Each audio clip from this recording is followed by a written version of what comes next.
통일은 모두에게 사실 기회가 될 수도 있지만 전혀 생각하지 못했던 갈등을 불러올 수도 있는 요소거든요.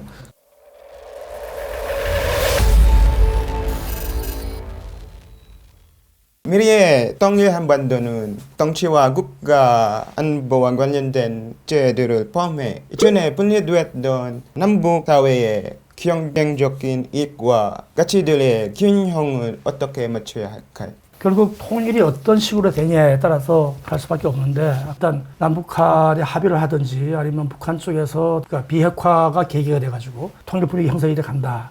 저는 통일 자체뿐만 아니라 내부적으로도 상당히 좋은 계기가 될 수 있다고 생각하는 것이, 세계 전체적으로 굉장히 큰 혼란이에요. 국내적으로는 진영 정치가 완전히 팽배해 있고, 그것 때문에 파퓰리즘이 무성하고 끝까지 협력을 못하고 이런 식이 있는데, 제가 보기엔 그 이유는 뭐냐면 세계화의 후유증이거든요. 신자유주의적 세계화, 무제한적인 세계화. 그러니까 모든 나라에서 빈익빈 부익부가 심화돼 버렸어요. 양극화가 더 심해졌기 때문에 그것 때문에 정치가 양극화되는 거잖아요. 물론 북한과 남북과 체제에 따라 다르지만 북한 주민들의 생활 개선을 맞추기 위해서 상대적으로 완전한 시장 경제보다는 북유럽식의 사회 민주주의 요소로 가지 않을 수가 없게 될 거라고 생각해요. 난 그게 지금 양극화를 해서는 첫 번째 길이라고 생각을 하거든요. 기득권의 반발이 워낙 심하기 때문에 자발적인 개혁 갖고는 쉽지 않습니다. 통일이라는 엄청난 대계라 그러면 그게 가능할 수가 있죠. 이거는 개혁으로는 힘들고 혁명적인 변화가 있어야 되는데 다른 어떤 나라도 못하는 거를 우리는 오히려 할 수 있는 그런 기회가 될 수 있다고 생각을 하고, 그렇다고 해가지고 절대로 자본주의 경제체제 표기할 뜻은 아니고 전체적인 정부 역할이나 이런 거를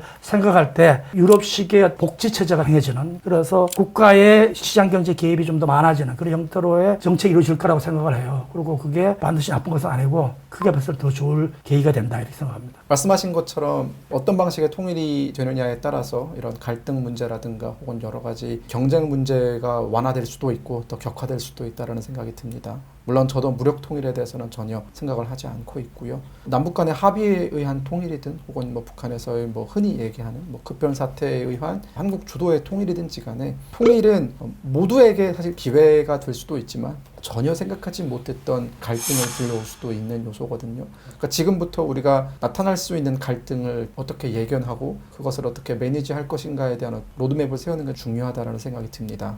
그리고 통일이 된 이후에도 저는 그것을 우리 시장경제 논리에 따라서 시장에 맡기고 보이지 않는 손에 의해서 자율적으로 조정될 것이라고 생각하는 것은 유아틱한 생각이라는 고민이 듭니다. 결국은 시장에 정부가 어느 정도 개입을 해서 남한과 북한 사이의 경쟁력이라든가 혹은 여러 사회 인프라 여러 면에서 격차가 심하게 벌어져 있기 때문에 시장의 손에 맡긴다고 하면은 결국은 북한이 남한에게 예속되는 것 말고는 사실은 방법이 없다라는 생각이 들거든요. 그렇기 때문에 북한 경제, 북한의 인프라가 완전히 예속화되는 걸 막기 위해서라도 정부의 개입이 필요할 거라고 생각이 들고, 또한 남한 사회 혹은 통일된 이후의 북한 사회의 갈등, 지금 사실 탈북민이 우리가 흔히 얘기하는 먼저 온 통일이다라고 얘기하는데 그 3만 명의 탈북민들도 우리 사회에 적응을 하고 우리 사회와 융화되는 것에 있어서 상당히 큰 어려움이 있거든요. 어려움들을 우리가 좀 반면 교사로 삼아서 나중에 통일이 됐을 때 지금 3만 명도 잘 이렇게 안 되는데 2,500만과 5천만 사이의 갈등을 어떻게 해결할지에 대해서도 정말 충분한 고민이 필요하다는 생각이 듭니다. 저는 끝으로 세 가지 요소가 필요하다는 생각이 들어요. 첫째로 국민적인 좀 합의가 있어야 된다. 그러니까 북한의 경제라든가 북한의 인프라에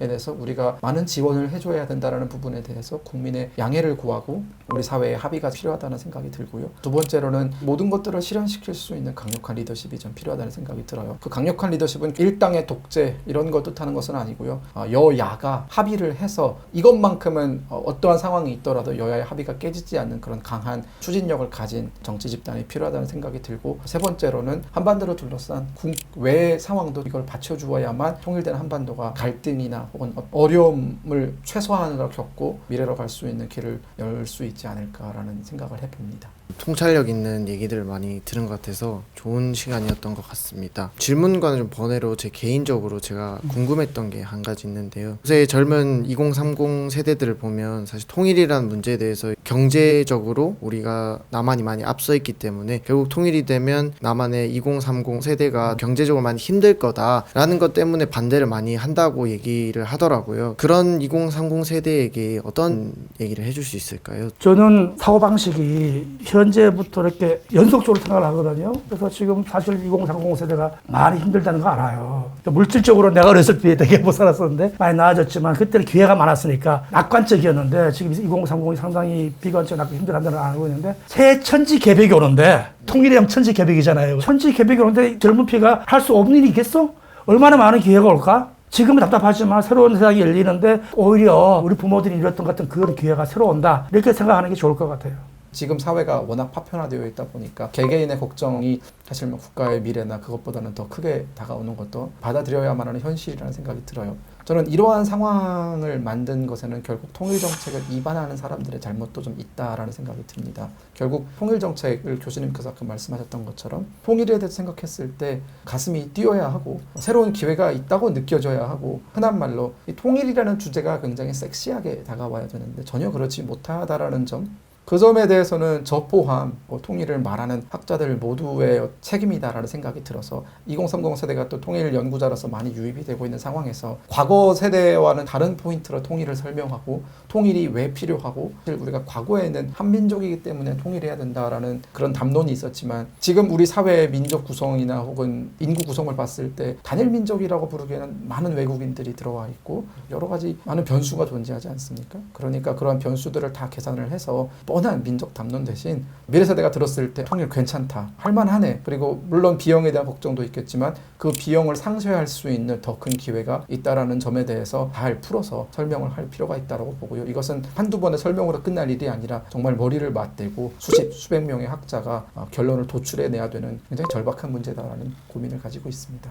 Actually, most majority of the Korean movies that I watch is all about Korean War, and the Philippines also participated in the Korean War. So, personal question is, what should other countries' role for a successful unification of Korean Peninsula? There is a tendency of thinking they approach the unification of Korean Peninsula in terms of geopolitical perspective. Say, if South Korea becomes unified, Korea become unified, then it'll be another great power who will behave like China, oppressively aggressively towards Southeast Asian nations and some things like that. Instead of thinking that one, it's a new landscape is opening. Even if you think it in terms of geopolitical perspective, still you can count on unified Korea to be act like a counterweight against such great powers like China, Russia, Japan. That will be good for smaller countries. 지금 분단되어 있는 한국만 해도 사실상 아시아에서는 많은 영향력을 가지고 있고 앞으로도 더 큰 영향력을 발휘할 국가라고 생각하는데 통일이 된다면 영토가 2배가 되고 인구도 늘어나고 결국은 시장도 늘어나고 여러 가지 면에서 한국의 파워가 늘어날 수 있는 가능성이 더 높아지는 거기 때문에 주변 국가들은 우리가 현실주의적인 퍼스펙티브에서 본다면 당연히 주변에 지금보다 더 큰 강국이 등장하는 거에 대해서 반갑지는 않겠죠. 일본도 그렇고 물론 일본과 우리가 가치 중심으로 뭉쳐 있고 같은 자유민주주의를 공유하고 있다 하더라도 사실상 영원한 동맹 같은 건 없는 거니까요. 중국 역시 마찬가지겠죠. 지금은 남한과 북한이 분리되어 있기 때문에 오히려 한반도를 관리하는 것이 중국 입장에서는 수월할 텐데 남한과 북한이 하나로 합쳐지게 된다면 더 이상 중국의 눈치를 보지 않아도 되는 능력을 가진 나라가 될 거기 때문에 저는 반대할 것이라고 봅니다.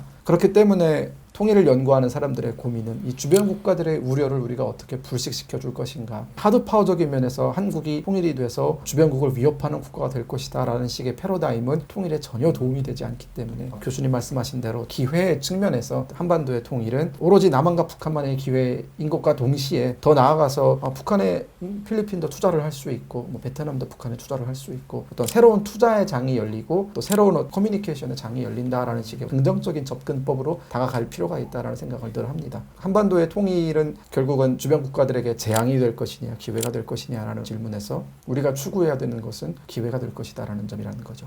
마무리로 미래의 통일 한반도에게 해줄 수 있는 메시지가 있을까요? 저는 국정치 이론을 공부하자면 이론에 경도돼 가지고 섣불리 결론을 안 내립니다. 현실주의자들은 미래 질서에 대해서 비관적이고 자유주의자는 낙관적이다. 난 그렇게 안 봐요. 우리가 하기에 따라서 좋은 미래도 올 수 있고 어두운 미래가 올 수가 있다는 생각이기 때문에 항상 생각을 오픈하고 사물을 끄는 게 굉장히 중요하다라는 생각입니다. 통일 문제도 마찬가지고 우리 외교도 마찬가지고. 저는 마무리를 재밌게 끝내고 싶은데요. 제가 평양 출신입니다. 통일이 되면은 가장 먼저 가격이 오를 게 부동산이겠죠. 저한테 연락을 주시면 제가 대동강 근처에 근처에 그 굉장히 좋은 땅을 알아보고 있으니까요. 공유하도록 하겠습니다. 양각도 골프장이 있던데 그거 좀 어떻게 해볼 수 있을까? 굉장히 좋은 기회입니다. 두 분 다 끝까지 재치 있고 좋은 말씀 감사합니다. 오늘 정말 귀하신 시간 내주셔서 다시 한번 감사드린다는 말씀 드리고 싶습니다. With that note, we'll see you again at another episode of this ongoing podcast series titled Korean Dream Podcast. 다음에 봐요. See you next time.